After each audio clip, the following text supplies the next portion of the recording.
এটা কাউন্সিলরের প্যাড আমি ইউজ করছি। আমি তো এটা অন্যায় করছি, এটা তো আমি অন্যায় করছি, তোমাকে তো বোঝা উচিত ছিল আমি অন্যায় করছি। বিলাক দেয়, সবাই জেরক্স করে করে, তার জন্য ম্যাডাম আমি জেরক্স করে করেছি, এটা করেছি ম্যাডাম। দুর্গাপুরে জমি মাফিয়াদের বারবারন্ত। প্রাক্তন তৃণমূল কাউন্সিলরের প্যাড ও স্বাক্ষর জাল করে জমি চুরি, জীবিত মানুষকে মৃত বানিয়ে জমির অবৈধ কারবার, সমাজ মাধ্যমে প্রকাশ্যে জালিয়াতির গল্প। গোটা ঘটনায় তোলপাড় দুর্গাপুর শিল্পাঞ্চল। একটা প্যাডকে 5 বার 6 বার জেরক্স করা হয়, আর ওই যে বডি যে লেখাটা থাকে সেটাকে মোছা থাকে, ওইটা জেরক্স করে করা হয়। যখন ইয়ে হয় তখন বডিতে টাইপ করা হয়। আর সইটা স্ট্যাম্পটা ওই স্ট্যাম্পটা ডিপ হয়ে থাকে, কোনো স্ট্যাম্প কেউ মারে না। আর যে যখন পায় সে তখন ওটা যদি লেখাটা না বোঝায় তো ডবল খালি ওর উপরে বোলানো হয়। অভিযোগ, দুর্গাপুর নগর নিগমের 29 নম্বর ওয়ার্ডের দেশবন্ধু কলোনির বাসিন্দা তপন বন্দ্যোপাধ্যায় জীবিত থাকাকালীন মৃত দেখিয়ে তার প্রায় 3 কাঠা জমি অবৈধ লেনদেন করা হয়। প্রাক্তন কাউন্সিলরের প্যাড ও স্বাক্ষর জাল করার অভিযোগ ওঠে। বর্তমানে তপন বন্দ্যোপাধ্যায় প্রয়াত। বিষয়টি জানাজানি হতেই তার ছেলে সৌভিক বন্দ্যোপাধ্যায় দুর্গাপুর নগর নিগমের 12 নম্বর ওয়ার্ডের প্রাক্তন তৃণমূল কাউন্সিলর ববিতা মুখোপাধ্যায়কে জানান।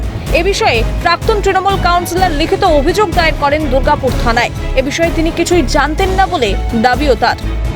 ওটা 2021 সালের ডেট দেখলাম, কিন্তু আমার বাবা মারা গেছে 2022 সালের অক্টোবর মাসে, কিন্তু 21 সালে এরা আমার বাবাকে মেরে ফেলেছে।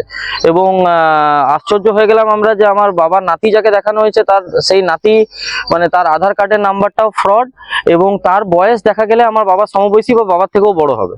ভীমসেন মন্ডলের কাছে জানতে পারি যে আমার প্যাড স্ক্যান করে আমার সইটা সিগনেচারটা নকল করে কেউ জমি দিয়ে কারবার করেছে।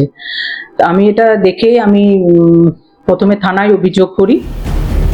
একই ঘটনা ঘটেছে দুর্গাপুর নগর নিগমের প্রশাসক মণ্ডলের সদস্য রাখি তিওয়ারির সঙ্গেও। এখানেই প্রশ্ন উঠছে, কে বা কারা করছে এসব? প্যাডের উপরে কোনো সাদা কাগজ দিয়ে অন্য কারোর নামটা বসিয়ে, যেটা এখন কিন্তু আমি দেখছি এসডিও অফিস বলুন, ডিএম অফিস বলুন, ওখান থেকে কিন্তু ইনকোয়ারি হচ্ছে। তো তখন যে ধরা পড়েছে এবং আমি সেটা ওনাদেরকে ডেকে কাগজটা নিয়ে আমি নিজের ইয়েতে নিয়ে কাগজটা মানে ছেড়ে ফেলে দিয়েছি। আমরা সেই থেকে আমরা সচেতন হয়ে আমরা সবাইকে এরকমভাবে ইনফরমেশন দিচ্ছি না। আর দেখুন, বিরোধীরা তো অনেক কথা বলছে, কিন্তু আমার মনে হয় না কর্পোরেশন এখানে ইচ্ছাকৃত কিছু করছে। দুর্গাপুর জুড়ে এই জালিয়াতি চক্র খুঁজে বের করা উচিত। ঘটনায় সুর চড়িয়েছে বিজেপির সহ সভাপতি চন্দ্রশেখর বন্দ্যোপাধ্যায়।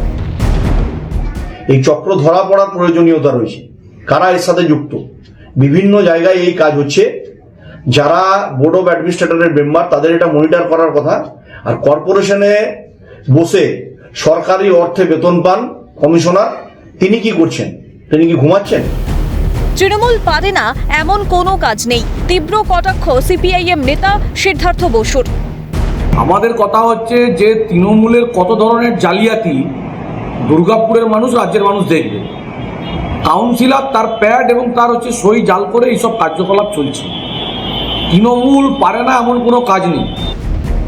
দুর্গাপুরে যে অতি সক্রিয় হয়ে উঠেছে জমি মাফিয়ারা, তা আর বলার অপেক্ষা রাখে না। সঙ্গে জুড়েছে প্রশাসনিক গাফিলতিও। প্রশাসনিক কেন তৎপরতা নেই, বা ভূমি রাজস্ব দপ্তর কি করছে, বা কোনো নথি দেখছে না? যে জাল সার্টিফিকেট একজন সাধারণ মানুষ বুঝতে পারলো, থেকে কোয়ারিজ করতে পারলো, তাহলে সেই কোয়ারিজ তারা করছে না কেন? এরকম বিস্তর প্রশ্ন উঠেছে। এখন দেখার বিষয় প্রশাসনিক তৎপরতা কোন জায়গায় যায়। দুর্গাপুর থেকে রাজেশ সেনগুপ্ত, ক্যালকাটা নিউজ।